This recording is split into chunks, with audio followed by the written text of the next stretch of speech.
Pastor, vem cá. Eu te dou. Tenta ler aí, meu irmão.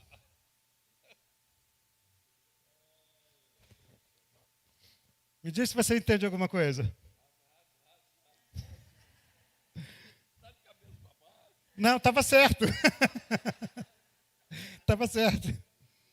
Ok, quero falar um pouco sobre a igreja, os crentes em Sião, né? Porque a palavra do Senhor sairá de Sião, acabamos de ler, né? Gente, nós pensamos em hebraico, nós sonhamos em hebraico, nós falamos em hebraico, nós adoramos em hebraico e nós lemos a palavra em hebraico. Imaginem que durante 2000 anos, isso não acontecia. Imaginem o milagre da restauração do hebraico, da cultura hebreia, da cultura israelita, depois de 2000 anos. Quem pode fazer algo assim? Só o Senhor. Só o Senhor. Se tiver oportunidade, eu vou tentar arranhar alguma coisa aí, tá? Não reparem não, tá, gente? Eu não sou cantor, não. Mas o que eu quero dizer para vocês é o seguinte. Quando nós chegamos lá em Israel, haviam 2.500 crentes. O que é crentes? Judeus messiânicos. Judeus nasceram em famílias judaicas, mas creem que Jesus é o Messias e Yeshua é o Mashiach. 2.500. Hoje, o número está entre 25 mil a 30 mil. 10 vezes mais. Eu quero lembrar vocês que a palavra de Deus nos diz que quando a figueira der os seus primeiros frutos, é sinal que o verão está próximo. Então aguardem, porque Deus está operando no meio da figueira, dando os seus primeiros frutos, e o verão está próximo. O Senhor está para voltar. Então, eu quis colocar vocês um pouco dentro dessa figura. Como é que se difere judeus messiânicos de cristãos? Ora, para o Estado de Israel, cristão, de uma forma geral, é católico. Tá? Se você fala, eu sou cristão, você está dizendo, Ani Notzri, você está dizendo, eu sou católico.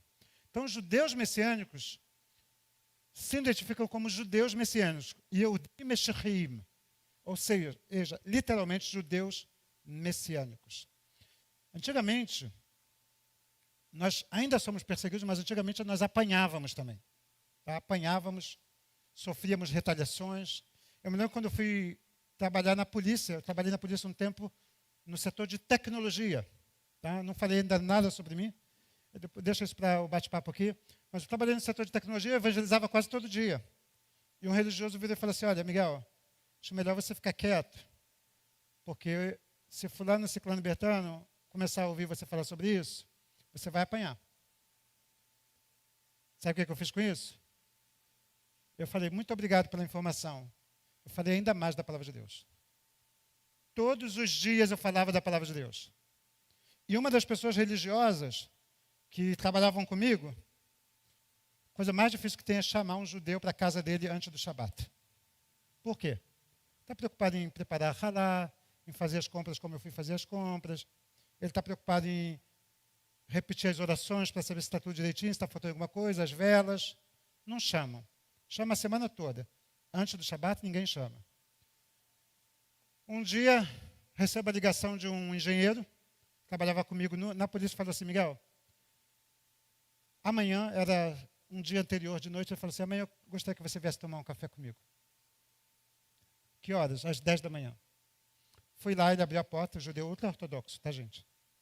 Capa preta, barba grande, se veste de preto e põe chapéu. Tá? Aquele típico que a gente conhece. Chego na casa dele, ele me dá um bolo, me serve tudo. Aí apresenta a esposa dele, a gente vai conversando. Aí a esposa dele vira e fala assim, olha, Miguel, eu quero te dizer uma coisa. Moisés, o nome dele. Moshe nunca chamou ninguém para vir aqui antes do Shabat. Muito menos da polícia. Ele chamou você. Aí eu perguntei para ela, por quê? Porque vocês têm um denominador comum. Vocês têm uma conversa em comum, vocês têm uma amizade. E aquilo ficou marcado. Por quê? Porque nós falávamos de Bíblia todos os dias. E a única coisa que freava ele de se converter é a questão da fé em Jesus como Deus. Ele falava, até aqui. A gente ia conversando, evangelizando. Aí quando eu falava, não, você precisa acreditar que Jesus é Deus. Aí ele falava, não, isso aí é questão de fé até aqui. Nunca brigou comigo, nunca me ameaçou, nunca falou mal de mim, muito pelo contrário, me elogiava para todo mundo. E eu tive a oportunidade também de ajudar muito ele, que ele era perseguido por outras pessoas. Quando saí de lá, eu limpei a mesa. Ajudei ele e o colega dele a ficarem numa posição boa, serem menos prejudicados na função que eles exerciam. Mas eu quero dizer para vocês que o Senhor tem dado oportunidade para os judeus messiânicos darem testemunhos tremendos no meio do povo de Israel. E, para encerrar essa parte aí sobre o judaísmo messiânico, há cerca de 12 anos atrás, ou 15 anos atrás, não lembro exatamente a época, minhas primas judias, depois de anos que eu estava lá em Israel, resolveram emigrar. Nossa família judia é uma família grande. Não eram crentes. Tá? A mãe delas odeia falar sobre Jesus. Apesar de que eu falo sempre com ela sobre Jesus. Tá? Tem hora que ela fala, vamos parando por aí? Ela mora em Belo Horizonte, tá? E chegaram as filhas lá, com os genros, com a família, e começaram a frequentar a nossa casa. E aí investiram, criaram lá uma creche, a creche quebrou, e elas pediam, Miguel, ajuda a gente. Eu falei, vou orar, vamos orando. E acompanhando elas com oração. Se mudaram para a região de Tel Aviv, para tentar a sorte novamente. E um dia elas falaram, Miguel, a gente quer conversar com você sobre Jesus. Elas viam o nosso testemunho, gente.